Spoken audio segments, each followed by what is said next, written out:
A mística Sor Maria de Ágreda, espanhola, ela conta esse fato, que na noite de Natal, quando o menino Jesus nasceu, um dos anjos da corte de Nossa Senhora, que é um super anjo, um arcanjo, saiu da gruta de Belém com a missão de atravessar ali aqueles povos e chegar no Oriente. E lá no Oriente, esse anjo de Nossa Senhora iluminou 3 anjos, ou seja, instruiu 3 anjos a respeito do que eles deveriam falar para os seus custodiados. Um era o anjo de Gaspar, o outro era o anjo de Melquior e o outro era o anjo de Baltazar. O que o anjo de Nossa Senhora disse a eles? Disse, revela para eles em sonho, no mesmo momento que nasceu o rei esperado, que é para eles olharem para o céu e a estrela vai guiá-los. E eles vão se encontrar em tal lugar e devem se dirigir ao reino de Israel para oferecer preciosos presentes e adorar o menino que nasceu. Então, numa noite, naquela mesma noite, o anjo da guarda dos 3 fez com que eles sonhassem a mesma coisa. A mesma mensagem eles receberam. E a mensagem era que eles olhassem para o céu. E eles já estavam à espera do Salvador, porque eles acreditavam na profecia do profeta pagão, Balaão, que tinha profetizado que quando uma estrela se levantasse no céu, um cetro ia surgir no reino de Jacó, no reino de Israel. Então eles que estavam observando as estrelas, e por isso eles eram chamados magos, eram astrônomos, eles acordam, eles olham para o céu, descobrem a estrela, montam uma grande caravana. Alguns místicos, não sei se são místicos da Itália, mas exageram um pouco, não sei, ou se é realidade mesmo, 6 mil homens compunham as 3 caravanas, 2.000 em cada uma, mais ou menos. Agora imagina chegar da noite para o dia, 6.000 homens orientais numa cidade de 50 mil habitantes, 80 mil habitantes, e vestindo turbantes, com camelo, com dromedário, e aí aquela profecia se realiza, uma multidão de gente com camelos, com dromedários. O profeta Isaías diz essa expressão linda: levanta-te, Jerusalém, acende tuas luzes, porque chegou tua luz. Apareceu sobre ti a glória do Senhor, os povos caminham à tua luz e os reis ao clarão da tua aurora. Lindo, lindo, magnífico. E é numa bela tarde, talvez, ou numa bela manhã, não sei, que chegam esses viajantes. Eles se encontram, os 3 reis magos, e partem. Quando chegam em Jerusalém, eles vão à procura de quem? À procura do rei. Puxa, mas nasceu o rei. Então logo, esse rei deve ter nascido no palácio da capital. Então eles vão para Jerusalém e encontram-se com um usurpador, Herodes. E Herodes ficou muito perturbado. Ele recebeu muito ruim essa notícia. Ele pensou, nossa, nasceu o rei, mas eu sou rei? Quer dizer que agora vão me destronar? E é muito bonito o comentário da mesma Sor Maria de Ágreda. Ele disse assim, como são os apegos do mundo, mundanos. Basta uma criancinha nascer que ele se sente desprotegido, se sente enfraquecido. Uma notícia dessa, uma criança que nasce, ele já pensa que vai perder o trono dele. E depois Santo Ambrósio vai dizer com muita ponderação, vai dizer, mas se o rei Herodes tivesse aberto o coração para esse menino, aí é que ele ia reinar. Como ele manda matar o menino, ele perde o próprio trono. E aqui acontece algo terrível, porque Herodes, fingido, medroso, fingido e maldoso, ele acolhe bem os reis, mas ele fica perturbado. E veja o detalhe da Escritura, a frase mais triste desse evangelho: e com ele toda Jerusalém. O povo escolhido para receber o Messias não aceita. Depois de 5.000 anos, são profetas que vêm prevendo.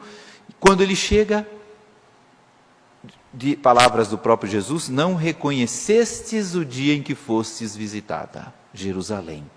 As luzes estavam apagadas. Acende tuas luzes. Não acendeu. E aí, o que acontece? Herodes vai perguntar aos sumos sacerdotes, estudados, gente estudada, sabia as escrituras, os mestres da lei, os doutores, conhecia a escritura quase de cor. E ele pergunta: olha, os reis estão aí, eles disseram que já nasceu o rei dos judeus, o Salvador. As escrituras dizem o quê? E eles que conheciam a escritura perfeitamente dizem: a escritura diz que ele vai nascer em Belém, porque diz tal profecia assim, papapá, papapá. Eles sabiam tudo de cor, mas eles não se movimentam para poder visitar o Messias. Por quê? Porque eles são intelectuais. São intelectuais. Eles são de uma intelectualidade impecável, porém não amam. Eles são da classe da cabeça, não do coração. Eles querem conhecer, mas não amar. Ai daqueles que conhecem muito e amam pouco. São da raça dos doutores da lei. Conhecem tudo, mas são incapazes de se movimentar rumo ao Salvador. Eles querem ficar nos livros, na intelectualidade deles. Nós devemos conhecer e amar. Esse é o convite que a liturgia de hoje nos faz. Eles então, os reis, com a indicação que Herodes deu, vão para Belém e não encontram o rei dos reis num palácio, mas numa gruta. Numa casa. Ele tinha nascido numa gruta, agora está numa casa. Certamente uma casa muito simples. Mas no palácio de Herodes, que era um palácio rico, eles encontraram pessoas que não valiam nada.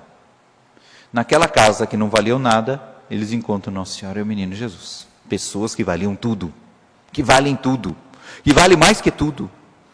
Encontram Jesus com Nossa Senhora. São José estava na porta para recebê-los.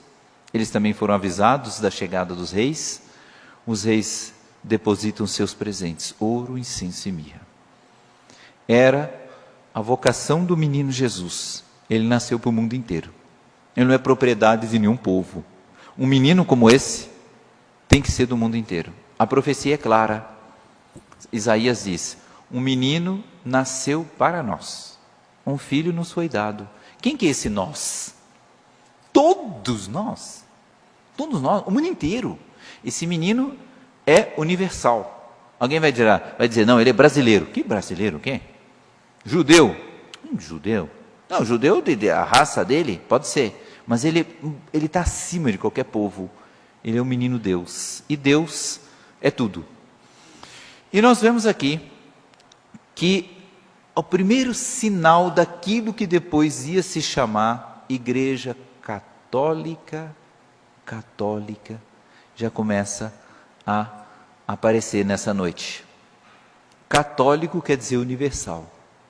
O menino Jesus vai embora, vai para o céu, mas ele transfere para a igreja a sua universalidade. E essas profecias dizem respeito a Jerusalém? Sim, mas muito mais dizem respeito a outra Jerusalém, que é a Igreja Católica. O catecismo da Igreja Católica, nosso catecismo ensina que a palavra da Escritura, ela tem várias dimensões. A primeira é a dimensão literal, ao pé da letra. Essa profecia diz respeito a Jerusalém, diz, mas existe uma outra interpretação espiritual, alegórica, em que consiste Jerusalém, nesta interpretação, a Igreja Católica. Então os profetas já anunciavam que os reis de toda a terra iam procurar a igreja. E é verdade, porque ali tinha 3 reis. Mas, ao longo da história, quantos reis vieram oferecer presente para esse menino? Os reis católicos Isabel a Católica, rainha da Espanha, Carlos Magno, imperador do Sacro Império, o rei Clovis, que se converte na batalha de Tolbiac por causa do apostolado de Santa Clotilde, São Fernando de Castela, que levava em cima do cavalo a imagem de Nossa Senhora, São Luís Rei, que vestiu de saco para poder receber a coroa de espinhos, Santo Eduardo da Inglaterra, Santo Estevão da Hungria, Santa Isabel, que transformou os pães em rosas. Quantos reis ao longo da história vieram servir esse menino? Na Igreja Católica Apostólica Romana. Porque a Igreja Católica é o sonho de Jesus, de Nosso Senhor e de Nossa Senhora, para a humanidade inteira. É o sonho de Nosso Senhor para a humanidade inteira. Aqui, a profecia diz: teus filhos vêm chegando de longe, com tuas filhas carregadas nos braços. Povos que eles desconheciam. Hoje, nós temos representantes desses povos na Igreja Católica. A Igreja vai sublimando tudo, todos os povos, todas as raças. Todas as raças só encontram a sua sublimidade na Igreja Católica. Ao longo dos tempos foram os gregos, com o apostolado de São Paulo. Depois foram os franceses, com o apostolado de alguns judeus. Foram os espanhóis. São os britânicos, com o apostolado do Papa São Gregório Magno. E depois povos desconhecidos, raças desconhecidas, indianos católicos, japoneses católicos, já pensou? Japoneses católicos, chineses católicos, lapões da Lapônia, lá do Polo Norte, católico, como a Igreja Católica é universal. E a gente vê como o demônio tem inveja de Nosso Senhor. O demônio sempre quis também estabelecer na terra uma espécie de igreja para o mundo inteiro, governada por homens maus, que fizesse uma espécie de grande poder global. É a inveja do demônio. O demônio está sempre imitando Deus. Diz o ditado: o demônio é a macaca de Deus. Nossa, que isso? É que quando o ser humano faz um gesto, o macaco faz outro gesto, só que feio. O demônio faz isso com Deus. Então Deus quis estabelecer uma igreja universal, a Igreja Católica. O demônio quer estabelecer um poder universal, um poder global, mas com ideias, com métodos contrários ao de Nosso Senhor e de Nossa Senhora. Então, o poder global, primeiro, quer unir todas as religiões numa só, para dizer que nenhuma delas tem a supremacia. Todas são iguais, todas têm sementes de verdade. Mentira. A Igreja Católica ensina de si mesma que ela é a única igreja verdadeira do único Deus verdadeiro, e fora dela não há salvação, a não ser para os homens de boa vontade que não tiveram a oportunidade de conhecê-la. Segundo, o poder global, o universalismo do mundo, quer resolver tudo com base na política. A política vai resolver. Mentira. Deus é que vai reinar. Nós acreditamos na força de Deus, no poder de Deus. Esse poder global, ele quer todo mundo igual. Todas as raças são iguais, todo mundo é igual, ninguém é mais do que ninguém. E a igreja ensina, pelo contrário, que Deus não criou um ser igual ao outro, que todos são diferentes, para melhor manifestar a majestade divina. Então vamos pedir nessa Santa Missa a graça de hoje, em que esta universalidade da igreja se manifesta na pessoa dos Reis Magos, que nós possamos também oferecer para o menino Jesus estes presentes.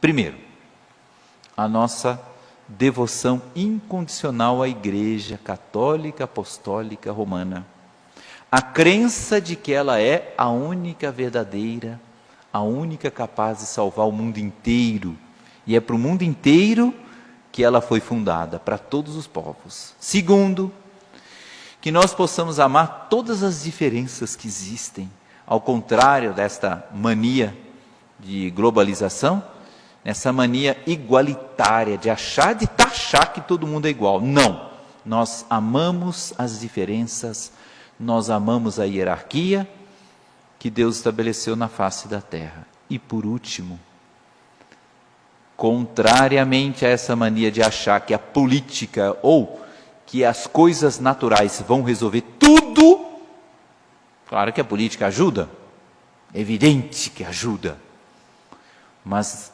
não vai ser com fatores naturais que esse mundo vai ser renovado. É sobretudo na nossa confiança em nosso Senhor Jesus Cristo, que age por intercessão da sua Santíssima Mãe, na Santa Igreja Católica Apostólica Romana.